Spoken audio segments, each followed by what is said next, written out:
hadiah-hadiah dari para raja, dari para orang kaya. Nah, coba kita baca innal ladzina yaktumuna ma anzalallahu minal kitab wa yashtaruna bihi samanan qalila ulaika ma ya'kuluna fi butunihim illa an-nar wa la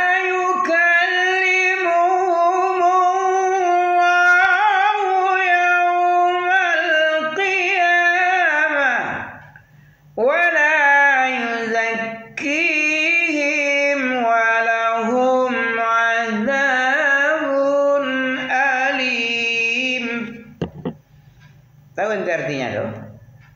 Sesungguhnya orang-orang yang mereka itu menyembunyikan apa-apa yang Allah turunkan dari keterangan Alkitab. Isi-isi kitab-kitab yang Allah turunkan dia sembunyikan, tidak dia terangkan, tidak dia ajarkan, tidak dijelaskan kepada manusia. Tujuannya hanya untuk mendapatkan keuntungan.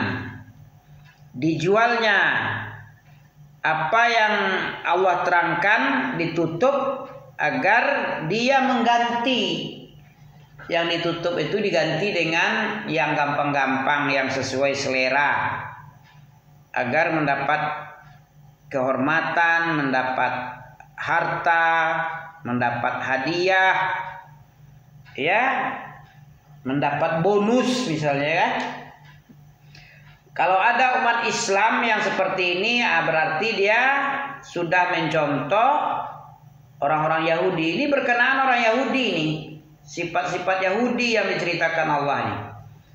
Dia yang sering menukar-nukar ayat, ya, mengganti-ganti tafsir, maknanya dirubah-rubah dari tempat-tempatnya. Nah, tujuannya ya tadi itu. Biar penguasa ridho sama dia, biar penguasa sayang dengannya, memberi harta, secuil dunia. Ini tujuan daripada orang-orang, para ulama, para pendeta-pendeta ahlul kitab selalu menyembunyikan. Mereka itu kalau sudah mendapatkan bonus dari penguasa, sama dengan memasukkan makanan ke dalam perutnya berupa api. Tidaklah mereka masukkan ke dalam perut mereka itu kecuali neraka. Hadiah-hadiah dari penguasa, dari kerajinan kreatifnya menyembunyikan, ya, menafsirkan, mengganti isi Alkitab dengan pemahamannya sendiri. Dapat hadiah. Hadiah itu sama dengan api yang dia masukkan ke dalam perut. Nanti Allah tidak akan berbicara kepada mereka pada hari kiamat, dan tidak pula menghormati mereka, ya, menyanjung-nyanjung mereka dengan pujian, tidak mensucikan mereka. Kotor-kotornya itu tetap dibiarkan aja. Harusnya ada pembersihan dari sebab dosanya. Allah bersihkan, tapi Allah berkenan nggak mau membersihkan karena dia penyesat manusia. Dan bagi mereka walahum adzabun alim. Yang pas untuk mereka itu adalah azab yang pedih. Ya. Inilah sifat orang Yahudi. Kita dengar sebentar ya azan ya.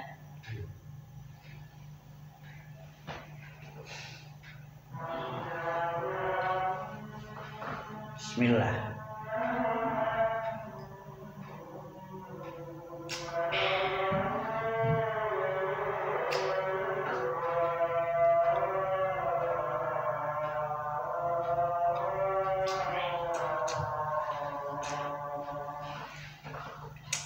Ngeri kan? Tum tengok tadi. Ayat berapa nih? 174 ya. Apa hukuman bagi orang yang tidak mau menjelaskan, menyembunyikan ilmu agama, isi Alkitab, khususnya kita Al-Quran. Kalau umat terdahulu sebelum kita Alkitab, Injil dan Taurat. Kalau di zaman kita Al-Quran ini tidak dijelaskan, padahal dia punya ilmu. Sebenarnya dia pandai cuman, tapi tidak mau belajar, tidak perlu menyampaikan. Udah belajar aja kalau nak nyampaikan kena juga lagi. Apalagi tak belajar, nggak pernah nyampaikan. Dua kali dosa ya. Ini antum harus tahu artinya ini, biar semangat belajarnya ya.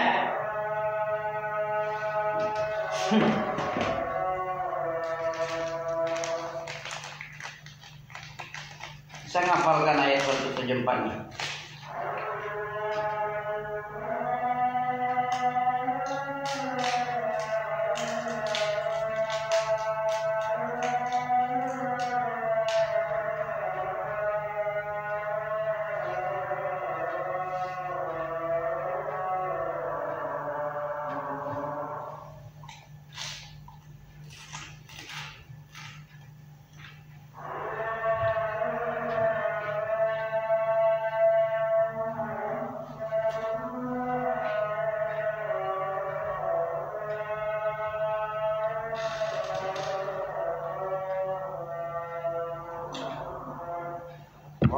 Allahu Akbar.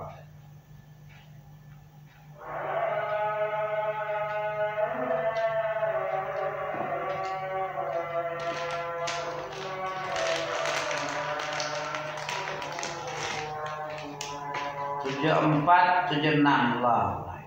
Allahumma rabbana zidna wa tamma wa salatul qa'imah. Ati Muhammadan al-syurta wal fadilah wa maqam mahmudan al-wattah. Innal ladzina yaktumun, sesungguhnya orang-orang yang menyembunyikan ini gimana nih? Tidak menerang, tidak mengajarkan, tidak menerangkan apa-apa yang Allah turunkan. Ma anzalallah, apa-apa yang Allah turunkan dari isi Alkitab. Minal kitab itu isi Alkitab. Kemudian lebih memilih menjual. Menjual ini gimana maksudnya nih? Lebih memilih tidak menerangkan biar orang ridho saja sama dia. Ya. Supaya orang tidak tahu, orang tidak ngeri dengan ancaman-ancaman Allah nanti, ya. Memilih diam daripada menerangkan. Dengan tujuan yashtaruna bih, mereka jual itu biar dia tidak menjelaskan, menyembunyikan, dapat bonus yang harganya nggak seberapa, samanan qalilan, harga yang sedikit. Bagaimanapun banyaknya di dunia ini tetap juga sedikit, karena dunia itu 1%, 0,0000000, nggak tahu lagi 0,00-nya dari persen. 99% masih tersimpan di akhirat, di surga. Ya, bagaimanapun banyak dunia ini tetap juga 0,000. 1% bagi sejak dari awal sampai akhir. Jin dan manusia, binatang juga. Kata Nabi, sampai-sampai induk ayam tidak menginjak anaknya gara-gara rahmat yang ada diberikan Allah kepada hati induk ayam. Sehingga dia kasihan, nggak sampai hati, nggak tega menginjak anak-anaknya, membunuh anaknya. Ada juga yang memakan anaknya, ada ya, kayak kucing makan anaknya, berarti nggak ada rahmah dalam perutnya, dalam hati. Tapi tidak mau dia makan, selalu dia mengasihi, memberi makan, merawat sampai besar. Itu karena rahmat yang 1% itu, yang dibagi-bagi 0,0000000 ya. Jadi orang yang sudah menjual ilmu yang ada ini dengan harga yang murah, menukar-nukar, merubah-rubah ayat agar dapat bonus. Mereka itu tidaklah memakan, mengisi perutnya dengan makanan, kecuali itu api semua itu. Api yang ada, yang diberikan oleh orang yang dia cari ridhonya tadi, yang dia sembunyikan tadi, dapat hadiah, dikasih duit, tapi bentuknya adalah api itu, api yang dia makan itu, bukan dari apa, bukan dari usaha yang halal, tapi usaha haram jadi api dia. Allah tidak berkata-kata dengan mereka pada hari kiamat nanti, dan tidak pula menyebut-nyebut mereka dengan kebaikan. Selalu mencela aja lagi, ya. Yang ada sama mereka itu cela. Wala yuzakkihim, artinya tidak mensucikan. Artinya Allah tidak menyebut mereka dengan sebutan yang baik-baik. Wah, ini orang pengkhianat, kan tidak baik itu namanya. Tapi kalau orang ini soleh, ini orang baik, orang yang dicintai orang lain, ya, orang yang rahmah, itu kan baik. Tapi kalau tidak bersebut dengan kebaikan, ya berarti tidak disucikan dia. Maka bagi mereka hanya azab yang pedih. Mereka itulah yang membeli, ulaikal ladzina ishtarau dhalalah. Mereka itulah orang-orang yang membeli kesesatan dengan petunjuk dia jual, kesesatan dia beli. Dia beli azab, dia jual maghfirah. Dijualnya maghfirah untuk mendapatkan azab. Sama dengan itu, wal adzaba bil maghfirah. Ulaikal ladzina ishtarau dhalalata bil huda. Mereka itu adalah orang yang membeli kesesatan dengan harga petunjuk, dan membeli azab dengan harga ampunan Allah. Azab dibelinya, ampunan Allah dijualnya. Fama asbarahum 'alan nar. Apa artinya nih? Fama asbara.